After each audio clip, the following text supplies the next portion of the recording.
session and their reports. In the intervening period, we've had the Zero resolution and also a recent meeting with the UN Human Rights Council, and so we'll be talking into that. But the overarching theme today is the geopolitics of international justice. So that's what we'll be delving into today. Just first of all, before we get into that, we're going to do a 2-minute silence for our fallen heroes. So we'll be beginning that now.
Okay, thank you, everyone. Let's now begin. So we're obviously joined today by the TMPF leader and Jaffna District MP Gajendrakumar Ponnambalam. So Gajendrakumar, just first of all, as I mentioned at the top of this discussion, the Zero resolution. Why is it that the Zero resolution does not follow what was outlined in Michelle Bachelet's report last month? Well, I think in the last discussion we had, I did make the point that the High Commissioner's office is a bureaucratic setup, whereas the council itself obviously has the presence of major powers, and as a result, there are interests of each of the powers and each of the countries that are members there that play a major part. So the council's biggest drawback, the first drawback is the fact that the council cannot make any decision, or it can't act unless the country concerned is willing to cooperate. And the second big drawback is that the end product of whatever discussion that takes place, whatever debate that takes place within the council, is with regards to big powers being able to produce numbers. So unless there is a consensus resolution on various issues, it is ultimately geopolitical interests that determine what comes out of the council. So you have the High Commissioner's office coming up with probably not a perfect report from a Tamil victim's point of view. There are shortcomings. I think we spoke about those earlier on. But nonetheless, I don't think there can be any doubt that the report that has just come out is by far the sort of most damning against the Sri Lankan state, and also for the first time puts the armed struggle in the context of the systematic discrimination and oppression that took place, and in fact says that the Tamils are victims. It goes to that extent to say the fact that the Tamils took to arms is a consequence of um, various discriminatory and oppressive acts that took place. Now, to have those sort of sentiments reflected, particularly the call for referral to the ICC and all of that, depends on whether the council and the geopolitical interests within the members, the 47 countries that are members, actually, more or less coincides with or meets with the exact findings of the High Commissioner's report. Our view has always been that whilst the High Commissioner's report is most likely to be as close as possible to a principled position, the Council's decisions will ultimately play out on a geopolitical footing. And that is exactly what is happening. So you're having the core group, which is led by the UK, come out with I think, it's a term used by the Tamil victims here on the ground. It's probably the weakest resolution that has come out, or a draft that has come out since drafts started coming out in 2012. And I think the process that they envisage is, number one, you come up with a weak draft, you show the Sri Lankan government what we are willing to settle with, if you are willing to cooperate with our interests, and if you're not, then we'll start piling on the pressure. And this is exactly what happened in 2012. When in 2012 the first resolution was passed, we were extremely critical of that first resolution. It literally called on the implementation of the government's own LLRC report, which the TNA, which was bending over backwards to accommodate the government and to protect the government, said was unacceptable. So that was how bad that first resolution was. But the pressure kept mounting when the Rajapaksas, the first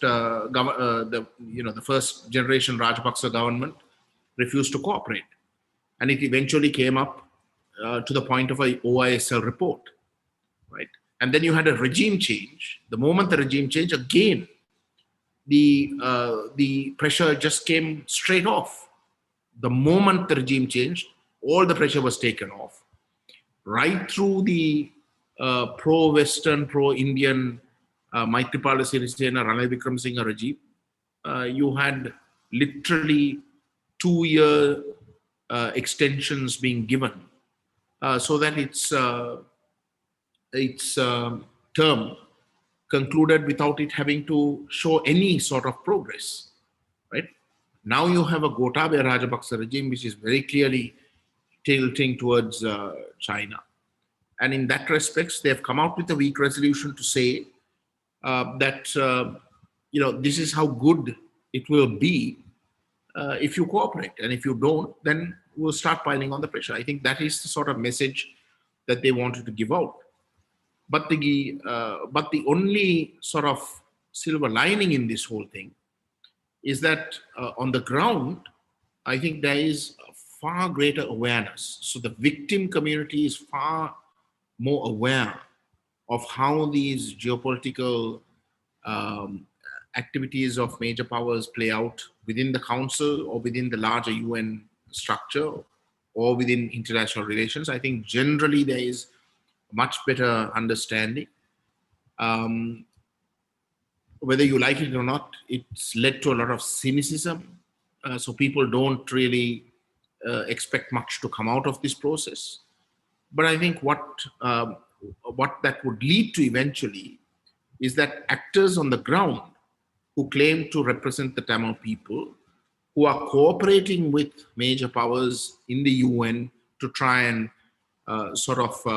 appease their interests, will find it more and more difficult to sell that sort of narrative to the actual victim community. So there'll come a time, which is what we hope, and we're quite confident that that will happen, when the victims will turn around and say that we are not willing to play ball.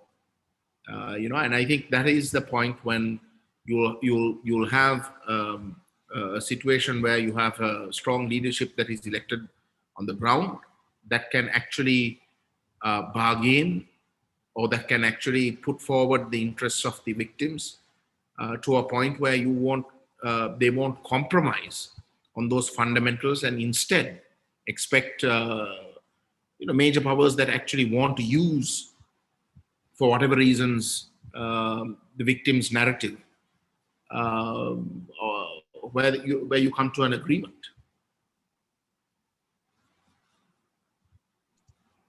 Right. Okay. Touching on the subject of geopolitics and the importance that its factors play in how the Tamil struggle proceeds.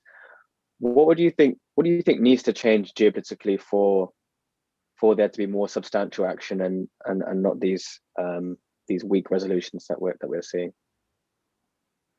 I think the change must happen on the ground. I think the change must happen within the Tamil nation itself. I think the victim community must realize that the more the victim community realizes what actually is going on, namely that the sufferings of the victims, the fact that various crimes have taken place against victims, is being used as leverage to pursue not the victim's interests, but in fact the interests of those states. I think the moment that becomes more and more apparent locally in the homeland, in the Northeast, then it becomes clear where that population can then decide who is best suited to pursue their interests. Do you want to elect people who are willing to work with these major powers in a way that ultimately compromises the interests of the electors? Or do you want someone who's elected who will actually stand up to these major powers and say, well, we won't play ball unless unless our interests are also taken on board? And I think that until that clarity comes, we are going to face an uphill task. I think there is tremendous improvement since 2010, most definitely, but still we've got a distance to go. The moment we can do that, the moment we can have representatives who stand up and say, we will not cooperate unless A, B, C, D is actually done. Until we reach that stage, I think it's a challenge. And what will it take for us to have those representatives? I think discussions like this, there is a lot of grassroots work that has to be done. We are aware of that. I think since the last general elections, there's generally been a lot of it's been an eye-opening exercise where people right up till the elections did not realize what things can actually be done through their representatives, and after the elections there have been, for example, the TMPF and to some extent even Justice Vigneswaran's group standing up and taking certain stands that people for what, almost 11 years to 12 years thought you can never take. So I think that sort of awareness, if it is built properly on creating policy options for the average victims, I think clarity will come about. But that has to be done. I mean, that is what we are engaging with. If you look at, for example, the last 1 month or so, with the formation of or rather the Puttuvil to Poligandi protest march, all of that led to a lot of clarity amongst the people, and it is that clarity that actually eventually led them to take such great risks in coming forward and protesting, despite the fact that the government was trying to take out various court orders and whatever, So as far as we are concerned, I think eventually we'll get there. What is tragic is that until we get there, we're going to have people, who the voter thinks is going to act in the voters' interests, actually not doing so. Right. Okay. It's been argued by some academics that the geopolitical factor is not actually that important, and every country is geopolitically important. How would you reply to that? Is Sri Lanka of geopolitical significance in the Indo-Pacific region, and if so, what makes Sri Lanka a special case? I think every country has a geopolitical significance. Whether you want to call it importance, I'm okay with that. But I think that significance changes from country to country. It changes, given the locality, given what the interests are. When it comes to Sri Lanka, I mean, I think it's uncontested. I mean, if you said this 10 years ago, they were, people would have said that we are just downright loony.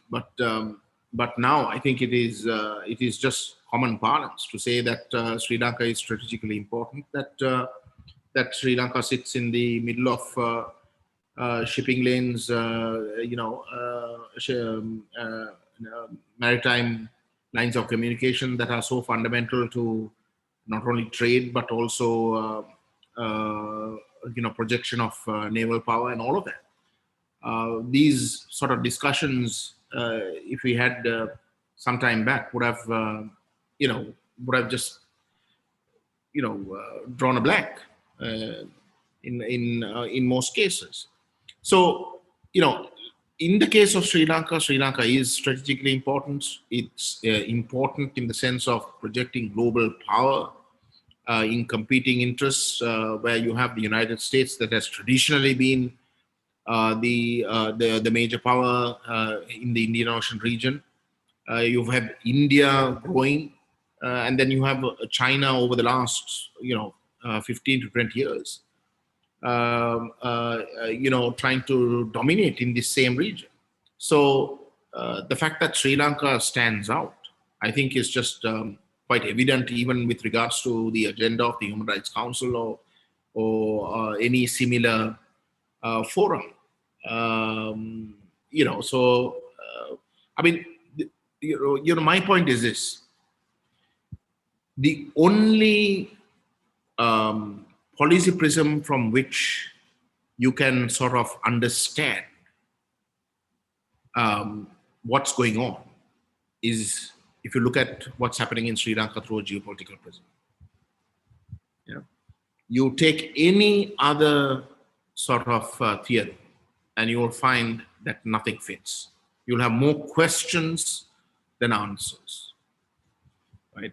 And from the position of geopolitics, I mean, our party, for example, has been probably the only party within the Tamil nationalist perspective that puts forward a geopolitical argument on practically everything that concerns international politics from a Tamil, obviously from a Tamil perspective. And you'll find that over the last, since 2010, when the Tamil National People's Front was formed, every single thing that we predicted has come true. We've not, it's been quite tiresome, but it's been a case of just we told you so for the last 11 years, and the only reason why we've been so spot on is because we've been practically the only party that has been bold enough to talk about geopolitics, and being quite frank enough to say that geopolitics is what determines decisions on when it comes to Sri Lanka and when it comes to the Tamil national struggle. So I think it's fundamental with regards to Sri Lanka. I think Sri Lanka is geopolitically far more important than most countries. Most of these major powers obviously will not want that to be known. For the Tamil people to know what your importance is gives you tremendous empowerment and leverage. And obviously, no power wants a tool to talk back and say that, and put conditions. That's what they see us as. They see us as simple tools. They want to use us to pursue their own ends. They don't want us to talk back. They don't want us to bargain. So the more important you are, the more likely that your importance is downplayed, and I think that is what's happening. But the good thing is that in the homeland, and for example in Tamil Nadu and various Tamil centers, the good thing is that international politics is seen with a lot of cynicism. So there is a tendency to question the stated position of various vested interests, and that leads to people willing to consider less articulated, narratives. In this case, geopolitics. So I think in the case of the Tamil struggle, obviously when the LTT was there, geopolitics played a major role. In post LTT scenario, you had for the last 10 years a narrative that was trying to deny geopolitics completely. But now you once again have a situation where people are actually asking questions, and as a result, the only sort of narrative that makes sense is geopolitics.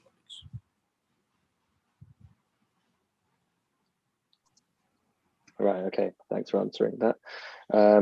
Just one thing I actually forgot to mention at the top of this discussion is that we'll be having a Q&A segment after the questions are finished. So please, just a reminder that you ensure that your questions are original and that they don't touch on topics or questions that have already been answered. That'd be really helpful. Carrying on with this segment, in terms of geopolitics, there appears to be kind of two distinct axes. You have the US, UK, India alliance, and then you have China on the other hand. Is there a particular side which Tamil people you feel it would benefit us to align with, and if so, why? No, I mean our party's position, which is the only thing that I can share with you, is that our view is that we need to be non-aligned. I mean, the Tamil homeland is a landmass that is so close to India that if you take if you try and tilt away to a particular direction, that India will act. So in our view, we've always said that India doesn't need to have a presence in Sri Lanka. India is what it is. It is the dominant power in the Indian Ocean region. It doesn't necessarily need to have a presence in Sri Lanka. Sri Lanka is literally, a sneeze away, as we always say. So, but India's concern is that it doesn't want any other major power to have a strategic presence in Sri Lanka. That is how we see it. And India has, in the past, like in the 80s, when you had the J.R. Java government, which was in a Cold War scenario where India was more aligned tilted towards the Soviet Union. JR took on a pro-US position. You had India reacting. Since then, of course, since the end of the Cold War, there has been a lot of changes. Today, you have the US and India, being portrayed as strategic partners. And today, they have a common concern with regards to China and China's interest in the region. So our view has always been that we don't want to get entangled in this geopolitical contestation. We don't want any of it within the Tamil homeland. You would have heard there have been news items to suggest that the Sri Lankan government is thinking in terms of leasing out 3 islands in the Jaffna district, which is Delft, Nainadivu, and Analadivu, to China, in the hope of having some reusable energy sort of power projects. And our view is that those islands are so close to India's borders that India will naturally look at it as a national security concern. And if we are to allow that, then you will certainly have the Northeast being embroiled in a sort of geopolitical tussle that is not going to be to the benefit of the people, whichever side manages to take the upper hand, because it's going to be a constant sort of tussle that will just weaken us. There is no win situation here. So we've come out publicly. I think other Tamil parties have also come out publicly opposing such a move. But of course, in their case, it is because they tilt very clearly towards India, and they more or less act on India's instructions. But so, as far as the Tamil people are concerned, I think we need to be clear that we don't want to take sides. We genuinely don't want to take sides, but we realize that there is a certain backdrop that is a reality, and once there is that reality, we want to make sure that we don't get embroiled in anything that tries to, change the balance that exists. That is the approach that our party takes. I believe that is the approach that the Tamil liberation struggle took. And I think that is the correct approach.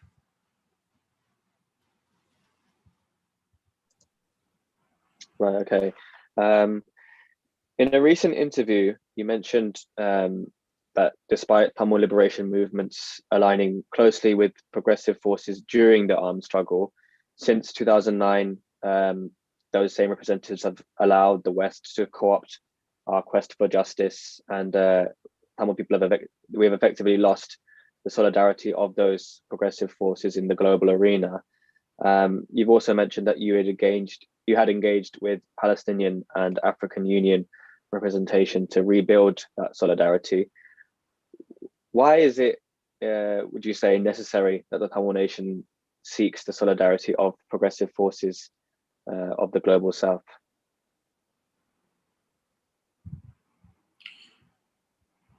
But for the simple reason that, I mean, the global south generally has faced the sort of, at least sections of within states, even in the formulation of states, in the sort of evolution of those states.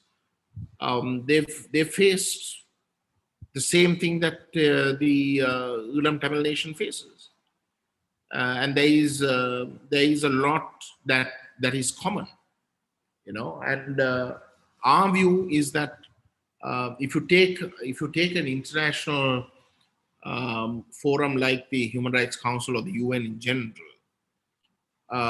what you will find is that it's not just major powers. Ultimately, it's numbers, and when you need the numbers, those numbers come from a considerable amount of those numbers actually come from the global south. So we have nothing to lose. In fact, everything to gain by a constant advocacy with those countries. We have a lot in common in the sense of their own experience before they became states in their own rights. And a lot of a lot of the criticism that the Tamil nation today will place with regards to how our issues are being used by major powers, not to the benefit of the victims, but instead for purely pursuing their own interests. You will find that all of these are common narratives within the global south. So, the fact that the armed liberation movement, in fact, had a close rapport with those states, and the fact that since 2010 that has just vanished, that sort of linkages have just vanished, I think is a good indication as to why we are in the position that we are today.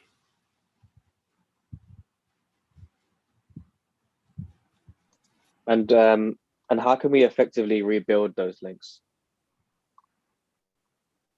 I think we should. I think we should. I think we should. We have a tremendous diaspora. I think apart from certain vested interests organizations that exist, which we've mentioned the last time. I mean, apart from those organizations, I think there are diaspora movements, particularly youth movements, that are progressive in their own outlook. So there are a lot of ways in which we can reach out. Geneva becomes very easy actually as a forum to reach out, because it's active 3 times of the year. So if we can plan out, then we can meet those missions, and those missions actually encourage people to come in and brief them. So you can actually have a fairly strong engagement starting in Geneva and actually moving to the capitals of those respective countries if we can organize the funding and all of that. But given the sort of COVID-19 situation and all of that, I think we don't actually need to physically move. I think there is a lot that's happening, a lot of innovations that is happening where these sort of linkages can be done from not physically having to go from one place to another. So all of that can be done. But the question is whether we want to go down that path. And my sort of criticism has been that over the last 10 years, except for the TNPF and a few other diaspora groupings, by and large, the sort of approach has been that we'll just stick to the West and India, and hope that by blindly supporting those initiatives that we can in some way convince them that we are the people who they should back and not the Sri Lankan state, and therefore deliver. The fact that after 12 years you have a zero draft that came out in the way it did, I think should be an eye opener that it doesn't work that way. International politics doesn't work that way. Geopolitical interests are the only concerns that drives decisions. It is not that you're a faithful sort of partner. If the interest suggests that it is not the faithful partner or someone who's willing to commit faithfully, that's important, but rather a problematic Sri Lankan state that needs to be convinced or needs to be sort of arm twisted into falling in line, then I think it becomes quite obvious that we also need to rethink. I am a strong believer in whilst being quite aware of geopolitical contestations and making sure that we act in a way that that unnecessarily doesn't make enemies, but at the same time, I'm all for reaching out, and I think reaching out to particularly African and South American countries, I think is crucial.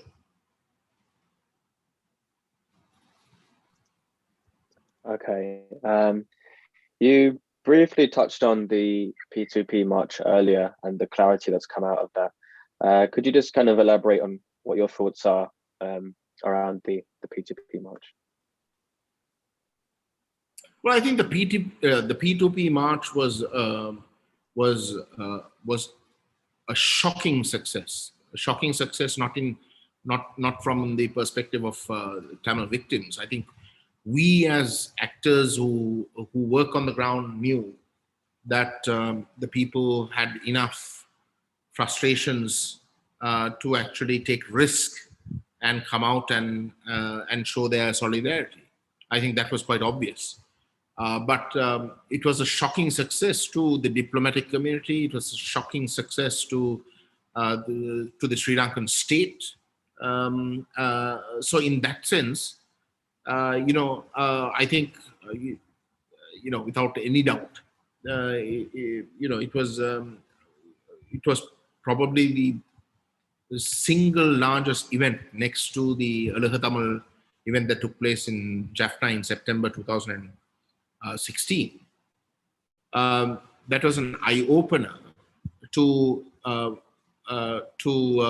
suggest that the sort of narrative that people thought was prevalent was in fact not. So the general sort of position was that, look, the youth are no longer with the Tamil national struggle. They want development. They are not interested in all these sort of nationhood centric policies. The last parliamentary election, where you had the EPDP and people like Angajan Ramanathan, and in the east, where you had Pullayan, Vyalendran and company gaining a considerable amount of votes. The narrative was that there was a sort of clear shift. But the P2P march, I think 95% of the over 100,000 people who took part over those 5 days were very clearly youth, and it was the youth that decided on the narrative. It was they who, raised all the slogans. It was impromptu. There was no plan. People just joined in. They brought their own mics. They brought their own megaphones, and they said things that remarkably was consistent with Tamil nationalist sentiments. So everyone who took part and everyone who actually observed it, I think, realized that this was something quite special that was taking place. And it was so special because of the threat level. Despite that, that you had people, particularly the youth, coming out. So without doubt, it was a smashing success. But the tragedy is that despite here you had the P2P taking place literally about a week to 10 days after, you had another fairly, I won't say historic, but still it was an achievement in its own right, where you had three political formations that generally don't agree on much, coming together along with civil society and writing a letter on the 15th of January 2021 to the UN Human Rights Council members, the High Commissioner, and to all other important countries, saying what they wanted to see out of Geneva and the UN in general. So you had a letter for the first time putting in concrete terms what the victim community would expect. And then within 10 days, you had this massive march that mobilized a significant section, almost 10% of the Tamil nation itself, Tamil nation's population. It should have been, one of those iconic sort of events that was unquestioned with regards to what message that needed to come out from that event. But that was not what happened. Once the event was going on itself, you had sections, particularly people like Mr. Sumandran from the TNA and Mr. Sanakyan, who tried to make out that there were the sort of demands that came out of that P2P were 10 demands essentially put towards the government to sort out. So whilst the P2P was organized to highlight certain existential issues and then propose what we consider to be solutions to them as 4 concrete demands, fundamental demands, and that too, the P2P was to be an event that actually, made it quite clear that we don't have any confidence in the government, and that we're looking towards the international community to deliver on the letter that had just been, released about 10 days earlier, and also with regards to what must be done on other issues. So that was the sort of message that actually we expected to come out of the P2P, but you had people within, undercutting that whole process. So much so that if you look at the international media chose to completely black out the fundamental demands that were put out, that eventually came out of the P2P, but instead sort of ancillary 10 demands that were existential, sort of day-to-day issues that were focused instead. So, I mean, here's the thing: you have a situation where the Human Rights Council is going to meet. You have a situation where 3 of the major Tamil nationalist political formations meeting and deciding that they wanted accountability taken out of the Human Rights Council. They wanted to make sure that accountability is sent towards the International Criminal Court or any other criminal accountability sort of mechanisms like the ICJ or universal jurisdiction, but not Sri Lanka. And also wanting to come out with certain political statements like the Tamils are a nation, the Northeast is the traditional areas of habitation of the Tamil-speaking Tamil and Muslim people, that we have the right to self-determination. So these were all completely left out, or rather obfuscated, to a point where you had demands that simply spoke of, that simply came out in the form of complaints coming out instead. So that is a tragedy. I think I said this once before, I said it earlier. Our biggest challenge is not the international community. Our biggest challenge is ourselves. We have, unfortunately, within us groups that sort of pursue the interests of others and not their own people. And as a result, we have situations like what you had in the P2P.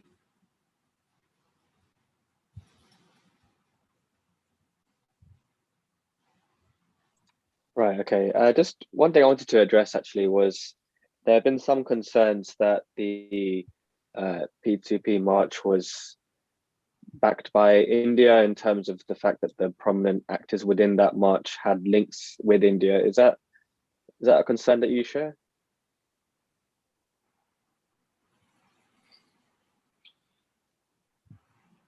But I think, except for the TNPF, generally in Tamil politics, lot of the actors, all the other actors, have very close links with India.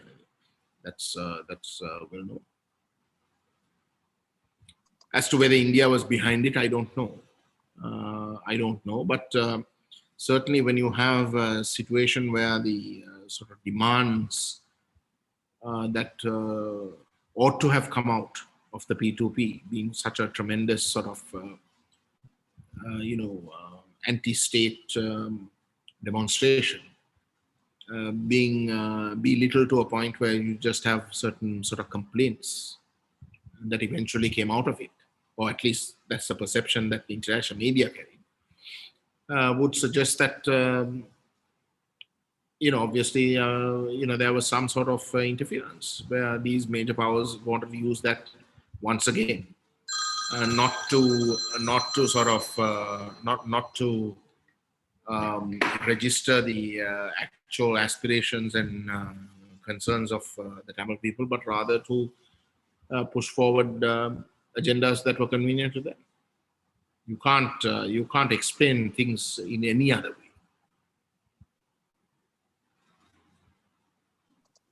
Right. Okay. You also mentioned that the P2P was a total smashing success. How can we as the people build on the success of such a protest? Well, firstly, I think the important thing is to create awareness of how that success was trying to be denied us. I think that is very important. I think if you look at the immediate aftermath of the P2P, there are a lot of activities going on where people are trying to rush into creating alliances, which is something that we are extremely weary of, because those alliances that are being contemplated include people who very clearly try to undermine the P2P's genuine intentions. It is those people who, in fact, try to change the narrative into diluting what the people's demands were being included. So as far as we are concerned, the more we can sort of clarify to the people what actually happened, why it happened, and the dangers of going down the path of that sort of revisionist track. That in itself, I think, for the future will create a situation where we can have much more clarity. And that wariness of alliances that you mentioned there, is that why you've come out and said the TNPF won't be joining this Pan Tamil Party alliance of 10? Yes, I mean, as I said, to put it bluntly, Mr. Sumandran goes to Parliament, and a few days after the P2P took place, he makes a statement saying that the P2P was not against the government. On the contrary, that there were 10 demands that were put forward to the government because we had faith in the government and we want the government to act on it. That was not what the P2P was all about. Once those 10 demands or those 10 concerns were raised, those concerns were raised as outstanding issues that are taking place now. And the demands were, in fact, political in nature. So the political demands were completely kept out, and those demands were not to the government. those demands were very clearly to the international community. And it was with regards to accountability in the context of the Human Rights Council sessions taking place. The most important demand being the insistence that Sri Lanka be referred to the ICC or similar international accountability mechanisms. So that part of it was completely kept out in the sort of narrative that the TNA's official spokesman, if you take the three Tamil political formations that took part in the P2P, we have 13 members of parliament within us. And of the 13, the TNA has 10. And the official spokesman of those 10 members of parliament says something that was totally contrary to the actual intentions of the P2P and the intentions of those who took tremendous risks in taking part, right? So when you have that sort of that sort of thing happening, the question is then what is the purpose of getting together and sort of becoming an echo chamber to that sort of policy? So we are opposed to that. We have decided that we will rather stay out and tell the people exactly what's happening. Maybe the people, in considering you have Gotabaya Rajapaksa in power, an extremely sort of racist government that is quite belligerent in their activities at the moment. People might, as a gut reaction, think that in some way unity will give them protection. But if this unity is going to deliver on the sort of narrative that Mr. Sumandran tried to sell, we don't want to be a part of it. On the contrary, I think it's our duty to actually expose, as we did over the last 10 years, what all the wrongs are. And so that is our view. We will continue until we are satisfied that whoever we want to join with, if you are to join, are on the same page as us on the questions of what we need to achieve or what path we need to go down when it comes to accountability, and also what our ultimate goals are with regards to a political solution. I don't think we need to rush into any sort of alliance. Okay, fair enough. The final question I have concerns India's permanent representative to the UN, Indira Pandey, who came out this week urging Sri Lanka to implement its 13th Amendment to the Constitution. And there are some Tamil political actors who appear to be in support of this. What are your thoughts? No, I mean, we reject that outright. Our position has been, we met with the Deputy Indian High Commissioner about 2 weeks ago. We made it very clear that we will not accept the 13th Amendment even as a starting point. That has been the position of the TNA. In fact, the TNA, the TNPF. The TNPF had to break away from the TNA and in 2010 because the TNA was willing to accept the 13th Amendment, was willing to accept the unitary character of the state. And we decided that we will not want to be any part of it. So, for almost 12 years, we have been consistent in opposing the 13th Amendment or any variation of it. And we've been insisting that nothing within a unitary state can even come close to being a starting point. Our position will not change. But we did tell India that we are quite aware that India's actual interests lie with the Indo-Lanka Accord, in particular in safeguarding their national security interests, in making sure that Sri Lanka does not become a foothold of competing major powers in the region. So we've told them that we are aware of India's interest with regards to the Indo-Lanka Accord, and like the LTT and the Tamil Liberation Movement earlier on. Once we accept the accord, or we are willing to we are willing to cooperate with the accord. Certainly, we will not cooperate with the 13th Amendment, which is the interpretation of the accord, which did not have the consent of the Tamil parties even back in 1987. So that is a message that we are giving, but unfortunately, we are the only ones who are giving the message. I mean, if I can share to you something that is happening very currently, we are in the process of trying to draft a letter to the Human Rights Council members, particularly the core group, expressing our disappointment with the zero draft and telling them what we expect to come out of a resolution, if it is to come, if it is to in some way meet the basic requirements of the victim population.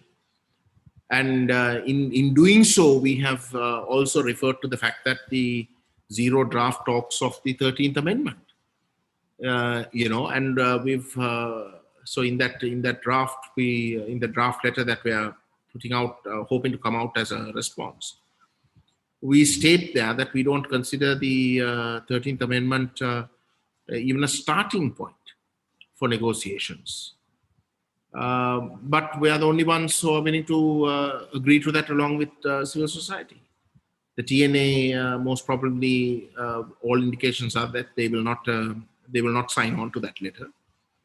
Mr. Vigneswaran also does not want to say anything negative about the 13th Amendment. So if you are, I'm just saying, if you're not, as Tamil representatives, if you're not able to have a backbone to say what you don't want, which is a 13th Amendment within a unitary state, if you can't, have this sort of courage to stand up and say that this is something that is not workable and we don't want it, can you even contemplate of a situation that goes beyond that? If you're not prepared to say that the status quo is not a starting point, we can't even accept this, why on earth would anyone want to go beyond that? So this is the sort of tragic rut that we find ourselves in. I don't think we should be complaining about the international community, quite honestly. It is the within that is the problem. It is the fact that you have actors who act in a way that is not in the interest of their own people, but rather external forces. That is the biggest problem. I mean, you can't blame India or any other power to want to make an effort to try and get actors within the Tamil polity to pursue their interests. Any major power will want to do that. The question is whether you want to go down that path as a Tamil, and that is the problem. The fact that those major powers want to pursue their interests, I think, is expected. There's nothing wrong with that. If they don't do it, then that is when you should be surprised. But here the problem is that we, within us, have almost a systematic problem where we just completely ignore the interests of the people who vote people into power, and instead, go after the interests of these major powers instead. So until we can change that scenario, we are going to have a lot of trouble.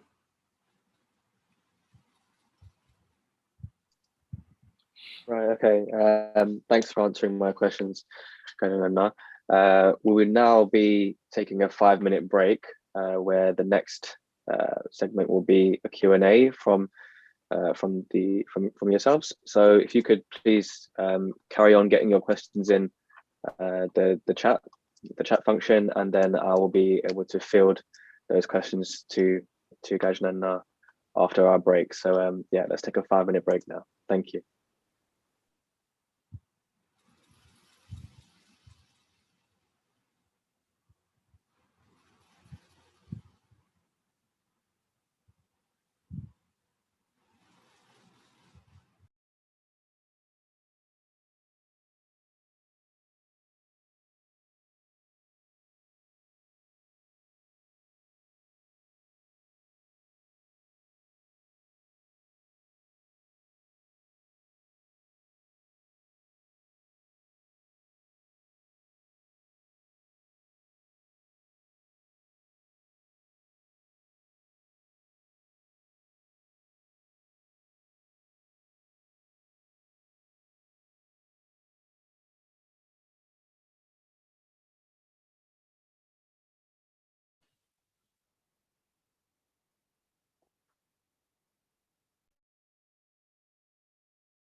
Okay.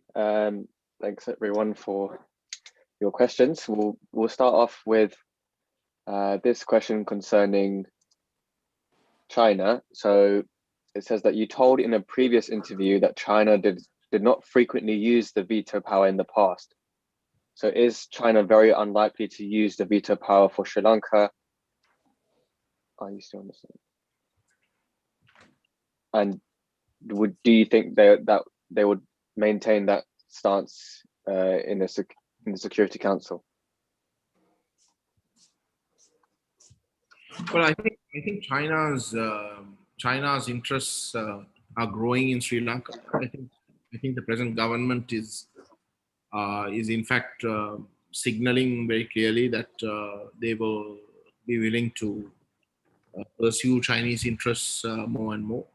I think a good example of that is the fact that whilst the Sri Lankan state over the last at least 10 years, or if not more, has been using these sort of geopolitical contestations to try and get leverage to their advantage.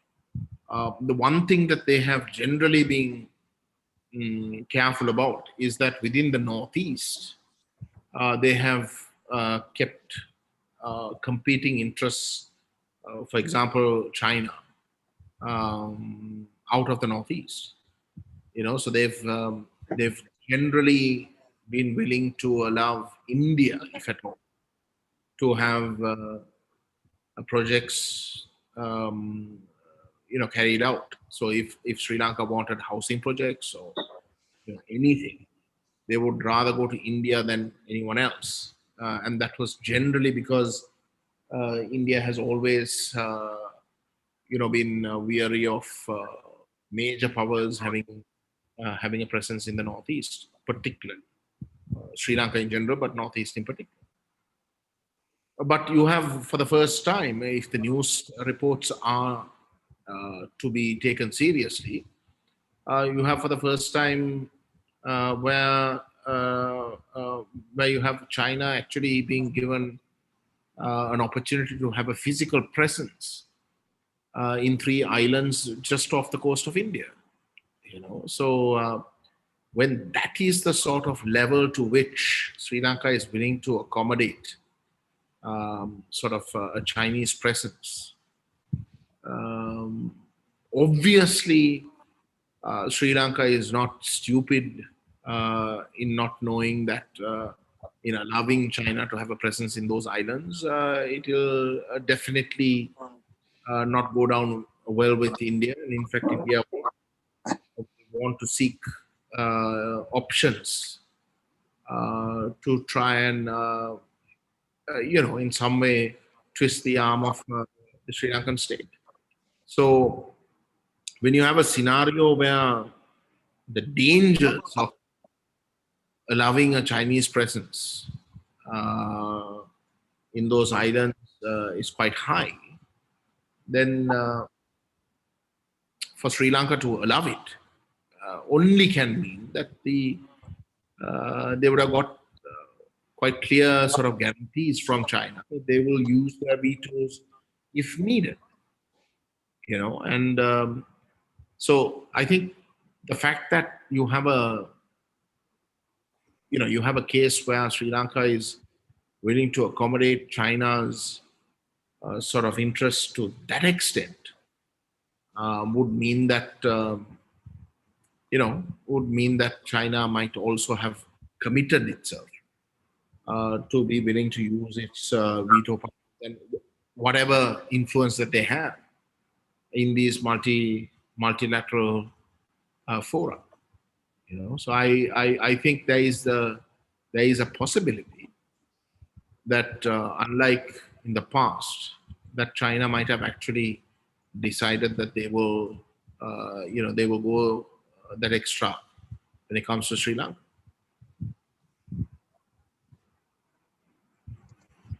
Okay. This is a question from Vivian, who says that as a member of the Elam Tamil diaspora because he's a young Tamil living in France. He asked, what can I do to help Tamils back home in Sri Lanka politically?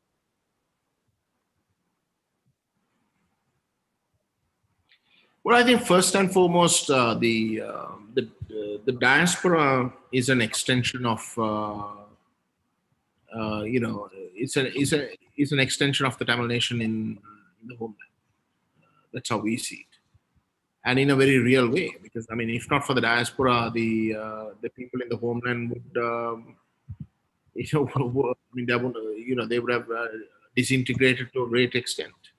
I mean, disintegrated in the sense of economics. We wouldn't have been able to survive. The Sri Lankan state has done nothing in the last 12 years since the end of the war. It has been the efforts of the diaspora, the relatives and friends abroad who've, through various means, through projects to direct help, in some way managed to keep the Ulam Tamil population back in the homeland afloat. So, when the relationship is of that nature, I think there is inherently, a greater chance of the Tamil people in the homeland actually be willing to listen for obvious reasons. So if the diaspora can become a part of this advocacy effort, where you can reach out to your relatives and actually, tell them what is actually at stake here, what is at play. Tell them that when the P2P was such a success, the message that came out, if the friend who was asking the question is from France, the message that went out to the French government was very unfortunately, something that was quite counterproductive. The sort of message that was being sold was that, the Tamils back home are quite happy to have confidence in the government and are willing to put forward their demands to the government directly. And that is the wrong way to go about it. If that sort of simple but true advocacy in explaining this huge gap between what the people actually expect and what is being delivered is because of mixed messages being given from our own representatives. I think those are crucial steps that will give the sort of clarity so that come the future that we make much more sort of informed decisions. I think that is important. Before we blame others, I think we have to look for whether we've done our part, and quite honestly, I think we've failed in that respects. So the diaspora, I think, probably are the greatest asset that we have because of their sort of connectivity with the Tamil population back home, that they can actually, have a dialogue where they can, put forward so much of information, that normally would not reach. I think that is the biggest help that you can make right now. Financing is something that you've always been doing. You do it regardless whether you do it through political parties or NGOs or even otherwise. You've generally been doing that, and that is welcome. That must continue. That is a lifeline that keeps a local population going. Without doubt, that is fundamental. But beyond that, I think whilst you have such a close relationship with the people back home, if that relationship, if those connections can actually be taken to a level where you can have this political discussion and give these sort of messagings through, I think that'll be a game changer.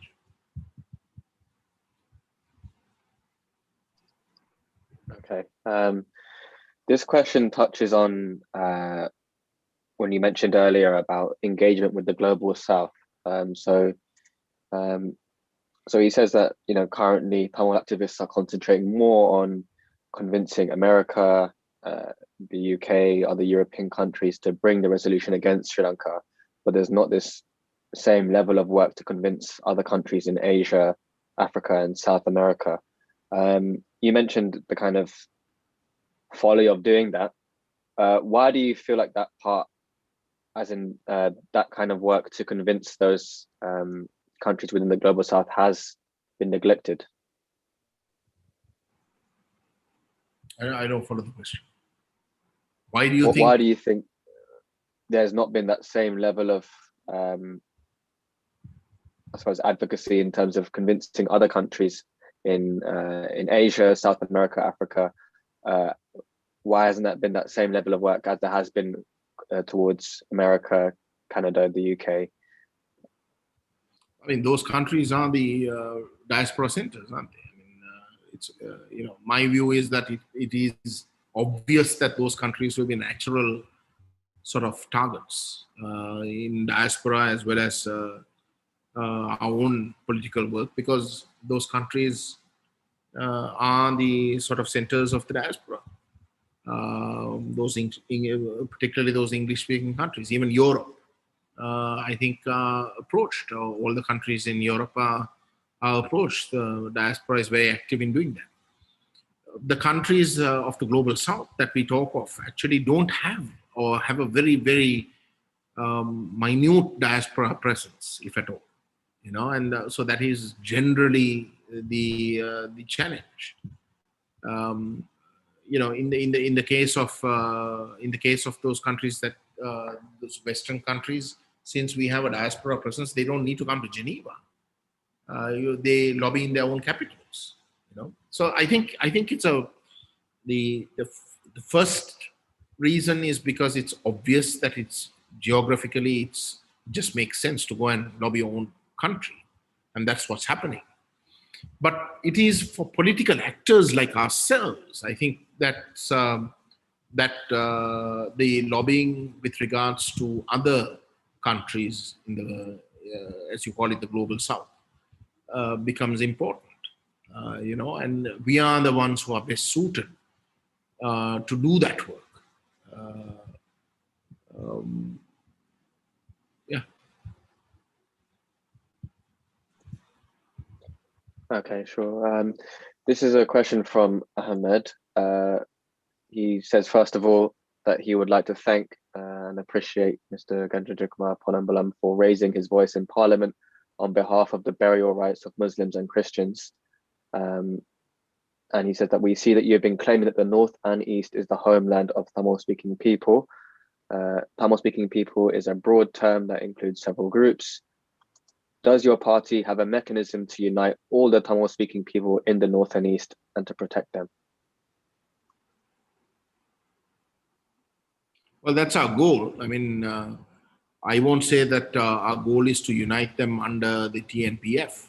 I would love it if that happens. But no, I mean, I think we are an organization that respects different identities, and if if the last 30 years is anything to go by, the reality on the ground is that the Muslim people, although they are Tamil speaking, have always wanted a distinct identity. And the reality on the ground is that the TNPF, as well as others, other Tamil sort of centric organizations, essentially espouse the aspirations of the Tamil people as opposed to the overall Tamil speaking people.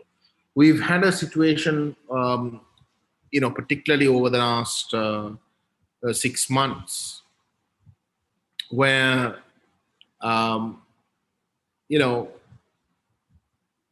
unfortunately, I guess, the Muslim political parties and their elected representatives have unfortunately, not been sort of voicing the sort of sentiments that the Muslim people have been expecting them to voice. And one of the reasons why the TNPF has been raising not only the question of forced cremations of the janazas, but also if you look at our sort of statements in the Human Rights Council over the last 2-3 years, we have been raising the utter impunity with regards to the Digana riots targeting the Muslims, the Bayrola riots. So we've been raising that. We've been criticizing the Sri Lanka Human Rights Commission, even under the previous regime's tenure, where they carried out a sort of investigation, but they never released those reports. So we've been sort of trying our level best to advocate for these discrepancies, and also to sort of expose the utter racism that is the actual reason for the targeting of Muslims that's going on. So in doing so, obviously, when you have a situation where you don't have Muslim leaders, for whatever reasons, being willing to do the same, one outcome of that has been that there has been a lot of sort of appreciation coming from the Muslim community towards not just TNPF, but even within the TNA, with regards to Mr. Sumandran, Mr. Sanakyan, and so on. I think that's I think that's a tremendous thing. We will continue to do that. If that can in some way lead to the Muslim people convincing their political leaders to sort of rethink their attitudes towards the Tamil national struggle, and being willing to in some way negotiate to a point where we can take a common stand. Our view is very clearly, and I believe that has been the view of the LTT as well. The fact that the Northeast is as much the homeland of the Tamils as it is the Muslims is a position that from the time I got into politics, so I became politically aware. For me, that's been a given. So we've not said something that is new or out of the ordinary. I have, whatever I've said with regards to the homeland of the Northeast being as much the homeland of the Tamils as well as the Muslims, I think is that is an accepted position. It's not something new. So given those, if the Muslim population feel comfortable enough to want to be a part of our organization, we would love it more than anything else. But I don't want to sound pessimistic, but how I view it is that I don't see anything wrong with the Muslim people not actually joining our organization or any similar Tamil organization, but having their own organization. I think that is actually a good thing to have your own organization. In wanting to maintain your own identity, I don't think that's a bad thing. But what is important is that whether we can actually come to common positions. And if we can take the fact that the Northeast is much the homeland of the Tamils as it is the Muslims as a starting point, then I think in a federating Northeast, where the Northeast, when we say Tamil, what we mean is not Tamil as in the Tamil people. What we mean in Tamil is as a linguistic identity. Then I think if we can convince the Muslims that is what we mean when we use the term Tamil homeland, that it is a linguistic identity that we are talking of, then I think the Muslim people will then, from that point on, feel confident enough to say that they can try and explore means of coming to some sort of agreement with the Tamil parties. Uh, with regards to how they would want to see a Northeast that is satisfactory to themselves. I think that is the ideal goal. And towards that, we will go a long way. I mean, the TPC's proposal, the Tamil People's Council's proposals, I mean, there was a huge debate, right? When we drafted those proposals, there was a question whether we should state what we are willing to concede with regards to Muslim aspirations. And what we said is no, that is the wrong way to go about it. We didn't have the time to even have a negotiating process with the Muslim leadership or Muslim civil society. So what we should do is leave that open, that whilst you have the Tamil aspirations as being overarching, none of it should be seen as not being willing to accommodate Muslim concerns within that overarching Tamil linguistic identity. So that was the sort of approach that we took right through. I think that is the correct approach. Once again, I mean, if the Muslim people want to join our party, we'll welcome them with open hands. That goes without being said. But I don't think that is the approach that Tamil party should take. We shouldn't expect the Muslims to join us, and that by them joining us, that is the only way in which we will be willing to address the issues. Our approach is the opposite. Whether they join us or not, it doesn't matter. Where we can extend our solidarity towards them as much as possible unconditionally, then we should do it. Any position that the Muslim people take that does not compromise on Tamil interests, we will back. That is the sort of bottom line. Okay. This is a question from Jay Haran, which asks, what would happen if there is a regime change that occurs in favor of the West and India? Well, you had since 2015, 4.5 years, where accountability was, I think, dealt with by 2-year extensions, when the government concerned was saying that they will not allow even one soldier to be produced before any court of law. Nonetheless, you had 2-year extensions being given for the government to have adequate time to implement whatever commitments they were supposed to have made in Geneva. So I think you'll have a similar approach.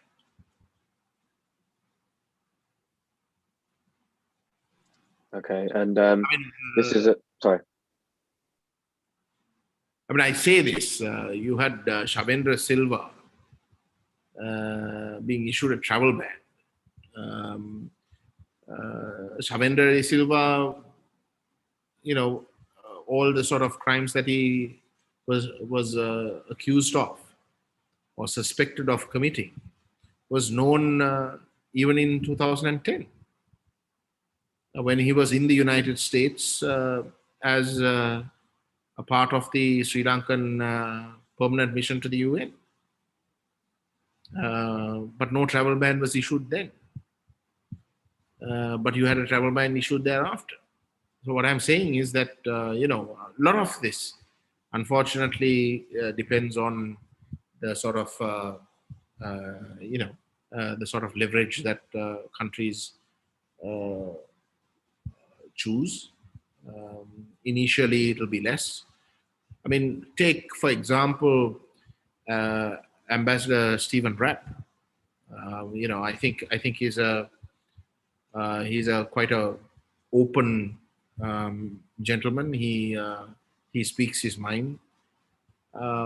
He apparently had an experience where he had spoken to Defense Secretary Gotabaya Rajapaksa when he was Defense Secretary, and who had basically confessed to him when he had come down on one of his early visits that he had killed LTT members when they were in Sri Lankan government custody.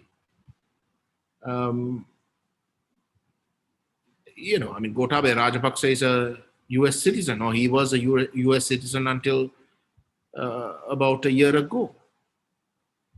A lot could have been done, but a lot wasn't. So I think, all of that, what it actually shows is that, you'll have evidence, but those evidence is going to only be used when, as and when interests require that evidence to be used. That is the reality in which we live. So, if we know that, then I think if we can come to terms with that, then I think we can, from there on, sort of strategize to find ways and means of making sure that we try and achieve what we want.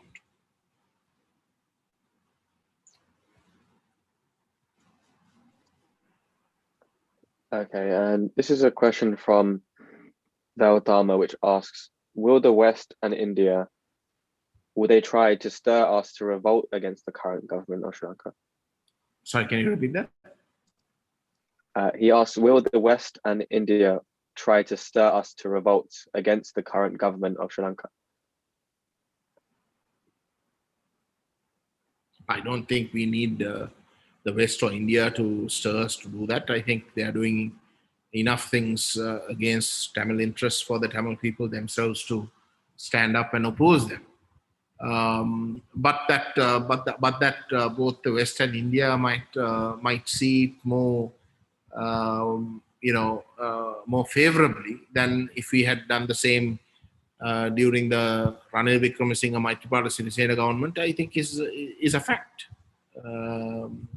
The approaches to similar actions that were done during Ranil Wickremesinghe's tenure and what is being done now, I think is quite obvious.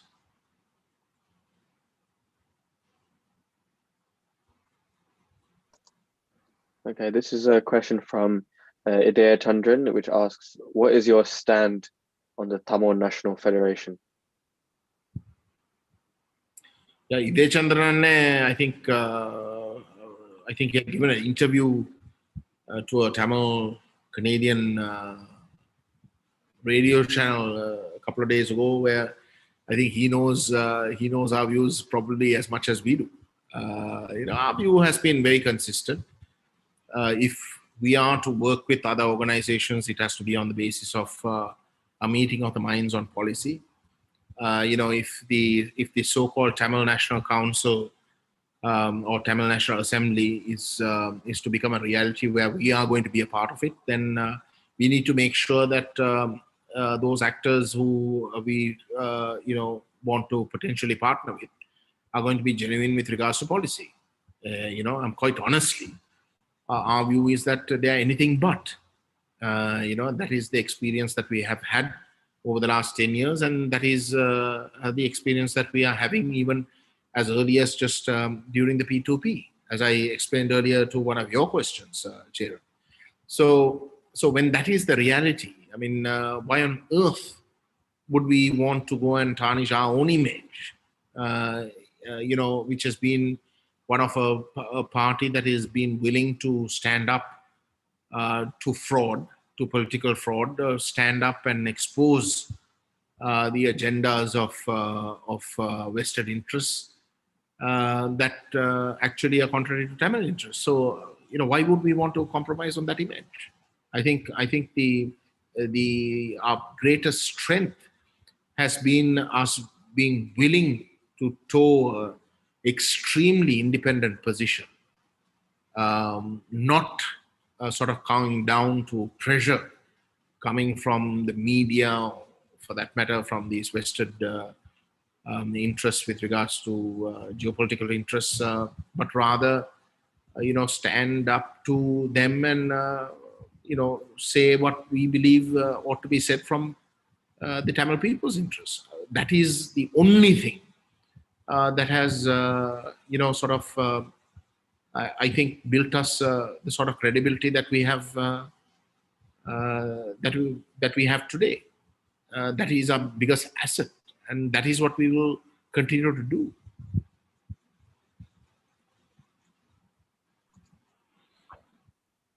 Right. Okay. The next question is from Eleven Karihalan, who asks, how does the TMPF slogan "One Country, Two Nations" differ from the unitary state?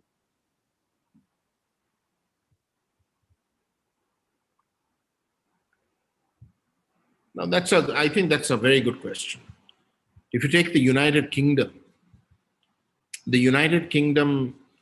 uh, you know, classically would be termed a unitary state, although in practice now the political culture tends to be sort of shifting towards devolution, and and a federal culture rather than unitary. The UK, nonetheless, will be to a large extent be considered a classic unitary state. But you have four nations within the UK. So you have England, you have Scotland, you have Wales, and Northern Ireland. So to say that there are two nations within Sri Lanka, and to say that that is something that can possibly be envisaged within a unitary state, the UK is a good example of how that can be done.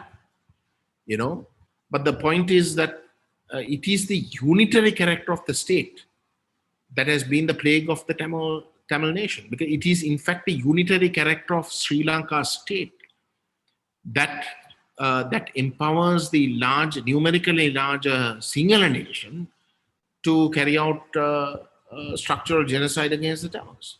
So that has been the experience, the lived experience of the Tamil nation in Sri Lanka. So very clearly, once you can technically have two nations within one country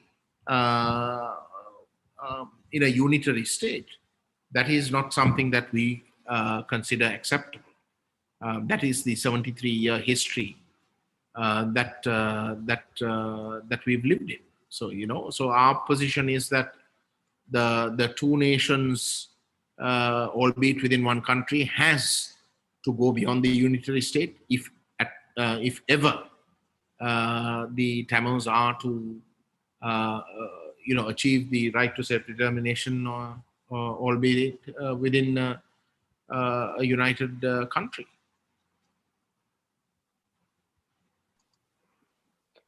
This is a question from Indra Mohan, and it's about Tamil Nadu. He asks, how could Tamil Nadu influence the foreign policy of India? I think the same question was asked the last time we had this program. My view is that unless you have a very, very strong Tamil Nadu leadership, which we don't at the moment, Tamil Nadu will always be an extension of New Delhi's foreign policy. That is how I see it. That is how I see it even today. So that does not mean to say that we should not engage with Tamil Nadu. I think we should. I think it is in the interest of the Ulam Tamil people to have a very close rapport with the Tamil Nadu political formations. But having said that, as of now, I don't see Tamil Nadu actually influencing Delhi.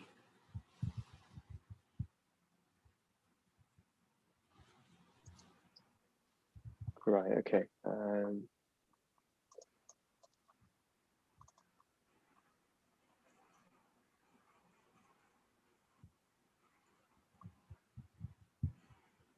This is a question which I think relates to what you were saying earlier about how we are, in many ways, our own biggest enemy as opposed to the international community. So it's from Arhash, who says, who quotes you, where you've said not to pursue the goals of our people is a systematic problem.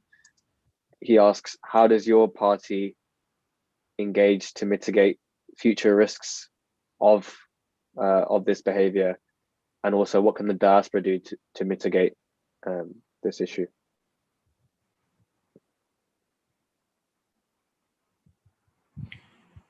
I mean, we have our own problems. I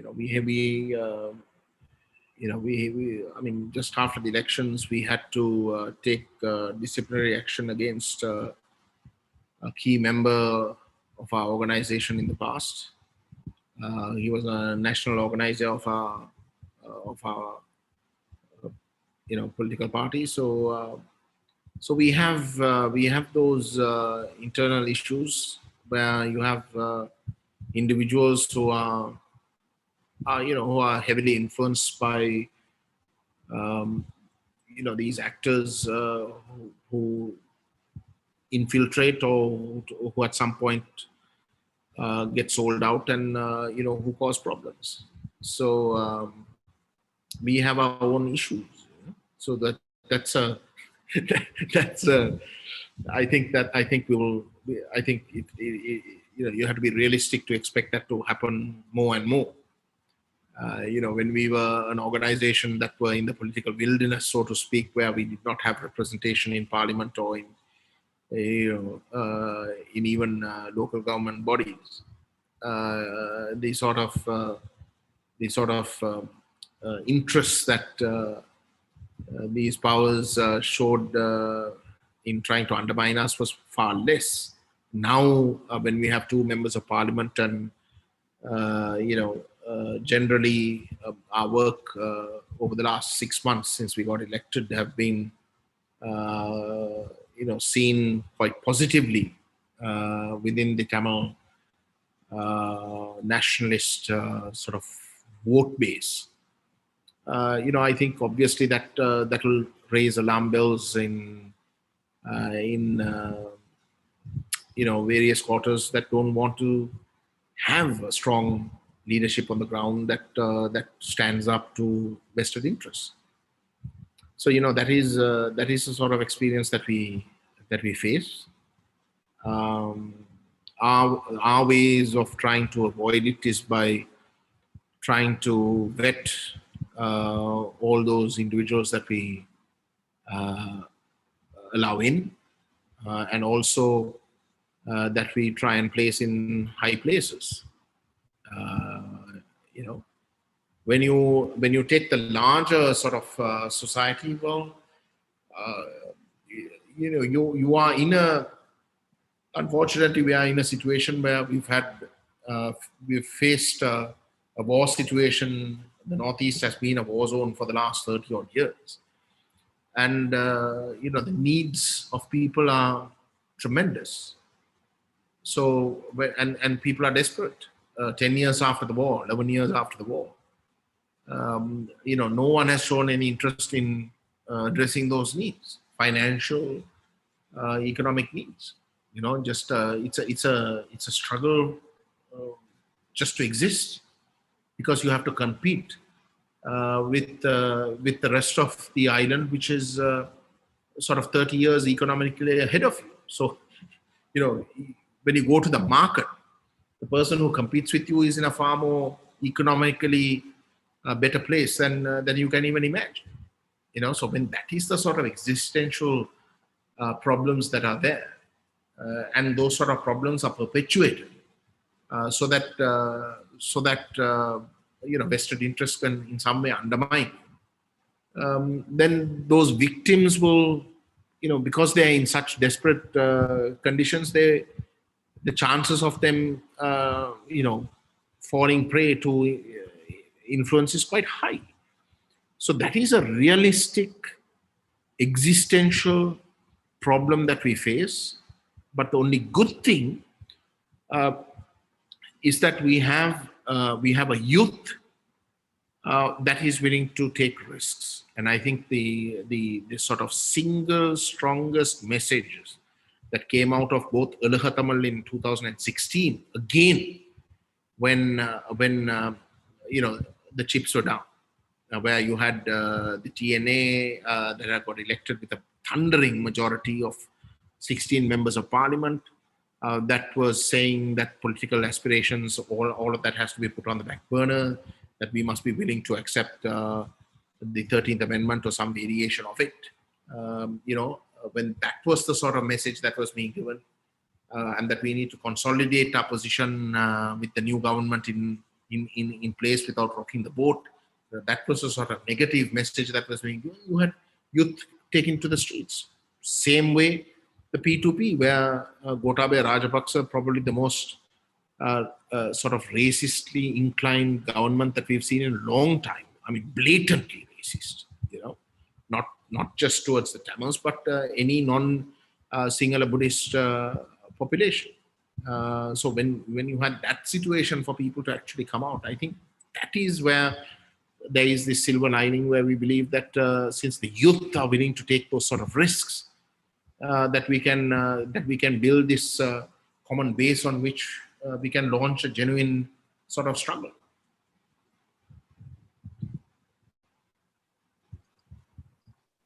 Right, okay. This is another question from Jay Haran, which asks, what happens if the UN Human Council resolution is rejected by the countries which are in support of Sri Lanka?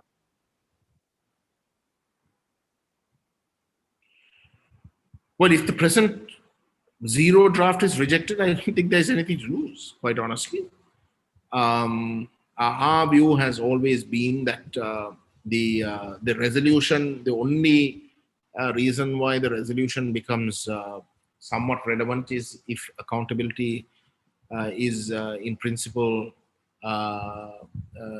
enunciated there. But the accountability provisions of the resolutions up to date, have been blatantly falling short. The fact that accountability can never become a reality within the Human Rights Council, I think, over the last since 2012, I think we've got ample proof of that. Where the Human Rights Council can only act with the consent of the Sri Lankan government.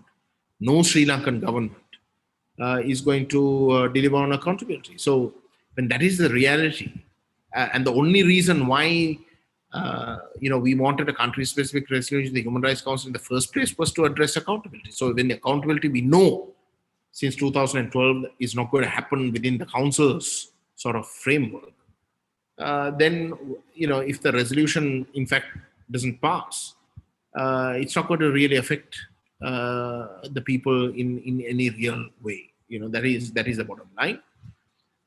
Other than accountability, all other aspects, in our view, can be sort of addressed within the permanent features of the Human Rights Council, like the UPR, for example, Universal Periodic Review, has processes that monitors every state every 4 years anyway. So accountability was the only key issue that warranted, if at all, country-specific resolutions. And if we are convinced that accountability is not going to happen through the council as we are, then whether a resolution stays or not is, it just becomes a sort of a moot point. Our view is that a resolution, if it is passed, has to be a strong one, has to be one that very clearly sets out a narrative, not limiting it to what can be done within the council, but rather a resolution that very clearly states and sets out the principles on which Sri Lanka must be dealt with. So calling on member states to consider an ICC referral, calling on the General Assembly to look into setting up a Syria-type IIIM program to gather evidence, albeit in our case we want it locked to a strict time frame of 1 year. stating that Tamil political aspirations in the form of nationhood being realized, albeit within a united country. Those are the sort of things, if at all, we would like to see in a resolution. If those matters are not being able to included for whatever reasons, then quite honestly, I mean, as far as our party is concerned, whether there is a resolution or not becomes, just a, academic issue.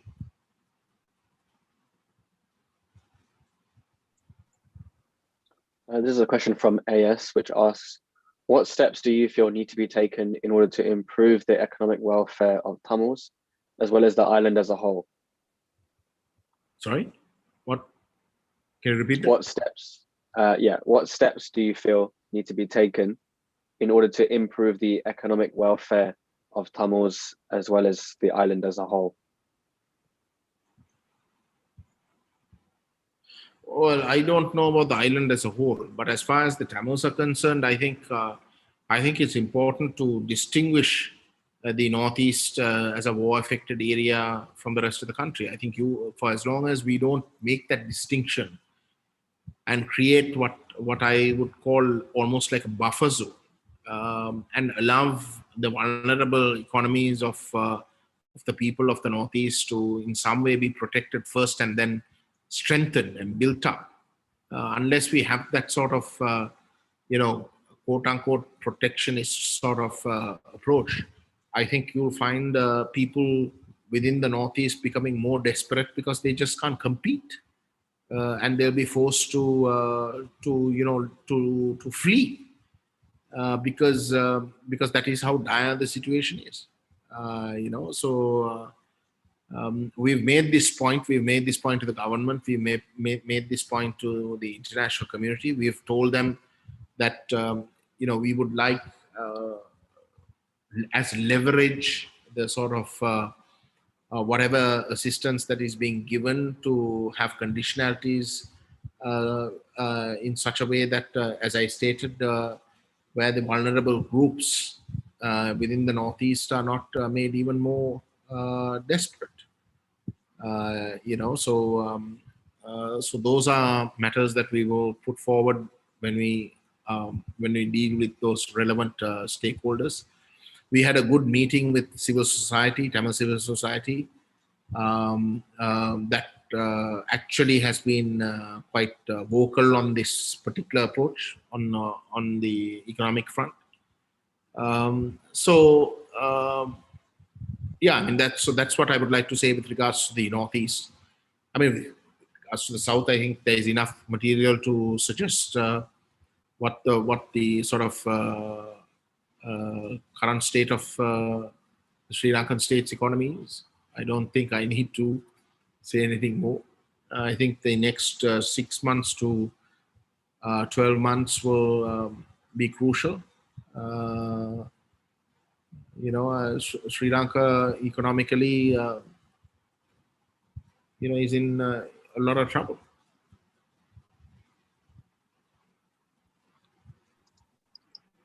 Right, and this is something that you've touched on earlier, but I guess how would you sum up is the step forward?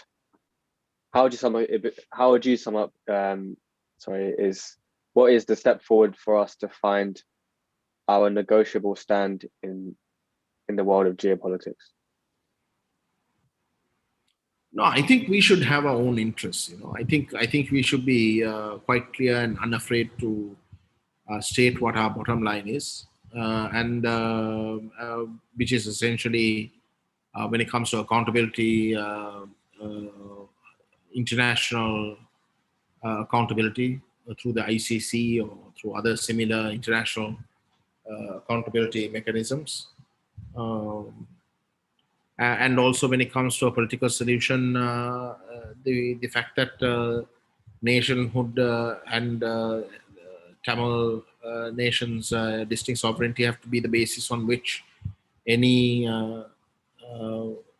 restructuring of the Sri Lankan state can be made on. if we are not prepared to state those as bottom lines and saying that we are not going to budge 1 inch from that, you won't create leverage. And if you are not prepared to create it, so for example, when you have a situation where you have political actors from the Northeast, Tamil political actors, who are not willing to reject the 13th Amendment, which falls within the unitary state, because India says that they want the 13th Amendment implemented. Why on earth would anyone want to go beyond that? So unless we can create these bottom lines and say that we will not agree to anything that falls short, you'll find that those leverage that is so important in dealing with international actors will disappear.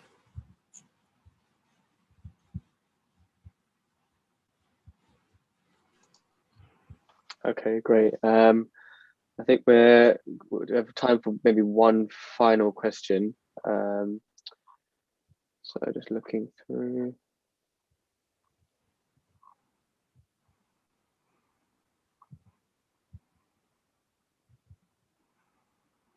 This is a question about Ambassador Stephen Rapp, who told Gotabaya that they could prosecute OTT leaders for Gotabaya said that he had killed them all. What's your thoughts on the ambassador's comments there? Well, I don't understand what the question is. I mean, if the if the question is Ambassador Rapp was only interested in the LTT being prosecuted, well, I mean, I'm not surprised that he would have been of that view at that time. But the fact remains that that position has, to a great extent, changed in political reality, because in today's context, the party that is very much on the sort of on the dock is the Sri Lankan government. I think that narrative has changed to a great extent. So much so that the Sri Lankan state is today, desperate in trying to say that the LTT was an armed group and also committed crimes, and no one is talking about them. So I think whilst Ambassador Stephen Rapp might have said that back in 2010, 11, or 12, or whenever that he came and met with Gotabaya Rajapaksa, the defense secretary at that time, I think the reality, narrative-wise, today is that things have moved on to a point where the Sri Lankan state is the number one accused, by far the number one accused. And the fact that you have Ambassador Stephen Rapp as being a witness to say that the LTT had been wiped out. LTT personnel who had been captured had been killed. I think shows that even if the LTT is considered to be an accused party, they have already faced summary judgment. People have been killed. Whoever else have been taken into custody, they have gone through the Sri Lankan state's own rehabilitation program, where they have first been convicted and then taken through a rehabilitation program. So, as far as the LTT are concerned, if they are to be accused, well, they have already faced whatever judgment that potentially would have been meted out summarily without even trials. So that is the reality. So I think Stephen Rapp is a good good witness for it.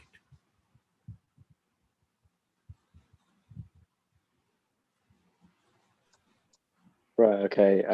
That's all the questions we have time for today. So, first of all, thank you, Gajendrakumar, for taking the time to discuss this topic with us today, and thank you everyone for tuning in and for asking all the questions that you've asked. So yeah, thanks so much, and yeah, have a good rest of your day or night if that may be the case.